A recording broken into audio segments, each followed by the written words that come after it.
राजस्थान और देश की प्रशासनिक सेवाओं में युवाओं को सुनिश्चित रूप से भागीदारी देने वाले मोटिवेटर के रूप में, मार्गदर्शक के रूप में, टीम लीडर के रूप में सम्मान्य राजेश जी सिमर साहब, जो आपके अपनी माटी जोचीना के रहने वाले हैं और वर्तमान में मुख्यमंत्री सुरक्षा में पदस्थापित हैं और बहुत ही एनर्जेटिक और डायनामिक पर्सनालिटी के धनी सम्माननीय राजेश जी सिमर साहब पधारे।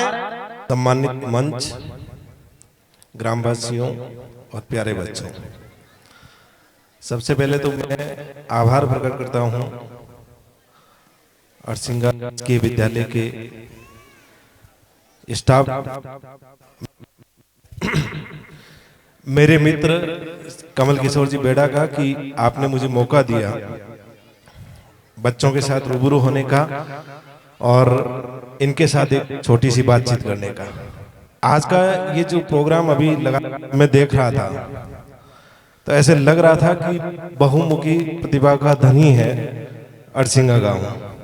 ये जो प्रतिभाएं हैं इनको निखारा गया है इन गुरुजनों के द्वारा।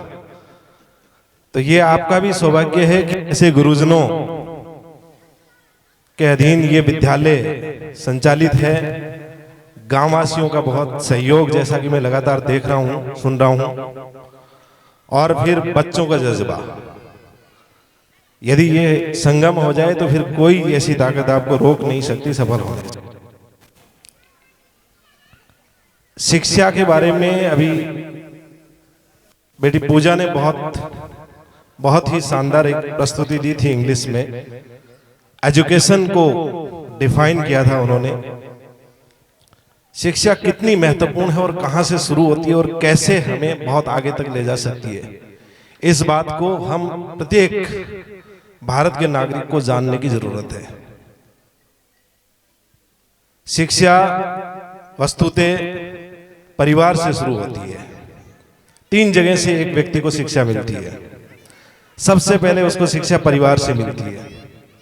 परिवार में माता पिता, दादा दादी, चाचा चाची उसको सिखाते हैं।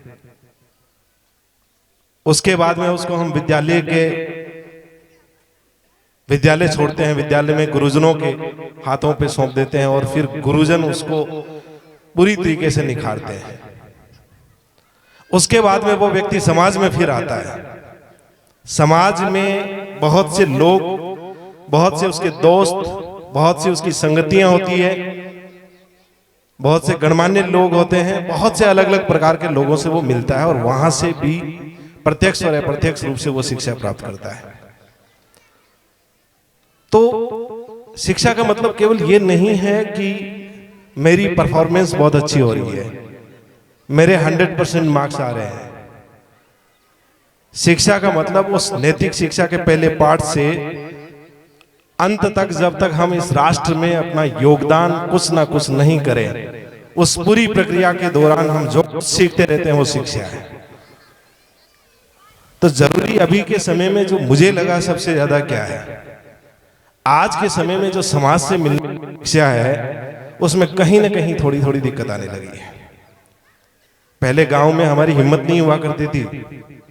हमारे कोई भी सीनियर, हमारे कोई भी ताऊ जी, अंकल जी जब गुजरते थे तो हमारी हिम्मत नहीं हुआ करती थी उनके सामने कुछ भी, छोटा सा भी कुछ बोलने की। आजकल हम थोड़ा बहुत ये देखते हैं कि गांव में और बहुत जगह पर बहुत सी गलत आदतें फैली है। जरूरत है हमें अभी से सुधार करने की। नशे की आदत, जुए की आदत, जो निश्चित रूप से एक समय तक नहीं लगता है किसी को भी, स्टूडेंट को बिल्कुल नहीं लगेगा, उसके बावजूद भी वो लगातार फैलती जा रही है क्योंकि हम सचेत नहीं हैं। और यदि संगति अच्छी हो, यदि आपके आसपास का वातावरण अच्छा हो तो निश्चित रूप से आप प्रोग्रेस करेंगे। इस विद्यालय में जैसे मैंने अभी देखा है, बहुत से बच्चों को बहुत से इनाम मिले हैं। कोई जिला स्तर पर प्रथम आ रहा है, कोई द्वितीय आ रहा है। निश्चित रूप से ये आगे चलकर इस गांव का नाम रोशन करेंगे। और एक बहुत बेहतरीन शेर जो है, मैंने सुना था एक दौर में मेरे साथी है विवेक जी, उन्होंने मन से वो शेर बोला था।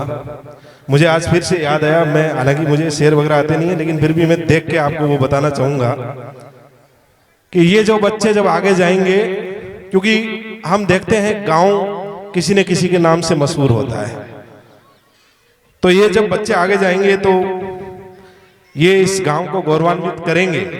इसको लेकर दो पंक्ति में कहूंगा, तुम्हारी शख्सियत से ये सबक लेगी नई नस्लें, तुम्हारी शख्सियत से सबक लेगी ये नई नस्लें। वही मंजिल पे पहुंचा है जो अपने पांव चलता है, डुबा देता है कोई नाम तक भी खानदानों के, किसी के नाम से मशहूर होकर पूरा गांव चलता है।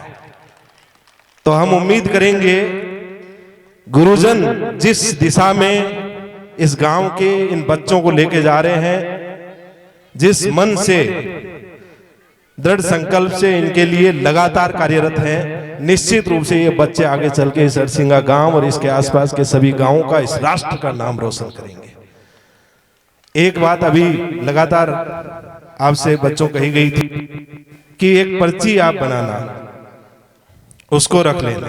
पर्ची की बात पे मैं डॉक्टर एपीजे अब्दुल कलाम साहब की बात कहना चाहूंगा।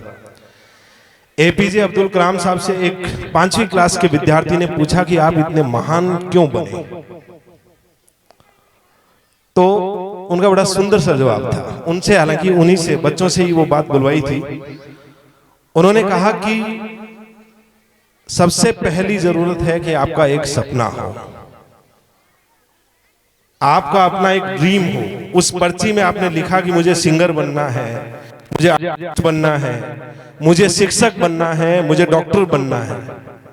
अपना एक सपना सबसे पहला होना चाहिए। जो आपका सपना है, उस सपने के लिए अब आप सब कुछ लगा दो। मेहनत सबसे ज्यादा जरूरी है। मेहनत करने के बाद में फिर भी इस जीवन में उस सपने को प्राप्त करने के दौरान बहुत सी समस्याएं आपके सामने आएगी। किसी भी समस्या से घबराना नहीं है, हर समस्या का सामना करना है। और जब लगातार मेहनत करते रहोगे, किसी समस्या से घबराओगे नहीं, दृढ़ संकल्पित होकर अपने लक्ष्य के प्रति लगे रहोगे, तो एक दिन जो सपना आपने देखा था वो आप प्राप्त कर लोगे। उन्होंने सपने के बारे में कहा था, सपना, उनका कहना था, सपना वो नहीं होता है जो बंद आंखों से देखा जाता है। सपना तो वो होता है जिसकी वजह से आपकी नींद उड़ जाती है। और इसी को लेकर एक बात उन्होंने कही थी, if you want to shine like a sun, first burn like a sun. यदि आप सूरज की तरह चमकना चाहते हैं तो पहले सूरज की तरह जलना होगा, मेहनत करनी होगी, तपना होगा। किसी भी फील्ड में अलग अलग कलाएं आप सबके मन अंदर विद्यमान है। शिक्षक की जिम्मेदारी है वो सारी कलाएं निखारने की। एक बात मैं यहां से, इस मंच से शिक्षकों के साथ भी शेयर करना चाहूंगा। मेरा विशेष रूप से शिक्षा के साथ जुड़ाव रहा है और मैं भी राजकीय विद्यालय जोचिना में, राजकीय विद्यालय कटौती से मैंने यहीं से शिक्षा प्राप्त की। उसके बाद में बांगड़ कॉलेज से मैंने ग्रेजुएशन किया। ग्रेजुएशन के दौरान मेरी गलत राहें भी रही थी कुछ, और इस वजह से बीएससी में मैं बाइक रेस भी पास हुआ हूँ। लेकिन एक मार्गदर्शक मिले, उन्होंने सही दिशा दिखाई और आज भी मैं शुक्रगुजार हूं कि उनकी दिखाई हुई दिशा की वजह से ये सब चीजें हैं, मुझे यहाँ बोलने का मौका मिल रहा है। तो जरूरी क्या है, उसके बाद में एक लंबा अनुभव नहीं कह सकता हूँ, छोटा सा अनुभव है, लेकिन बहुत सी चीजें उस दौरान सीखी।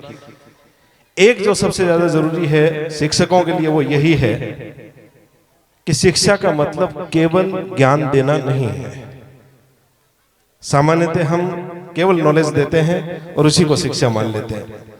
शिक्षा के उद्देश्य, ऑब्जेक्टिव्स हैं, जिसमें 6 उद्देश्य हैं, जिसमें सबसे निचले उद्देश्य ज्ञान है। उसके ऊपर 5 और उद्देश्य हैं। जो ज्ञान आप उन बच्चों को दे रहे हो उसके बारे में उसमें समझ विकसित करना, उसका वो प्रयोग अपने दैनिक जीवन में कर सके, विश्लेषण कर सके, नई चीज का सृजन कर सके। वो बच्चा किसी भी चीज का क्या वो सही है, क्या वो गलत है, उसका मूल्यांकन कर सके। ये 6 पिलर है: ज्ञान, समझ, उपयोग, विश्लेषण, संश्लेषण और उसका मूल्यांकन।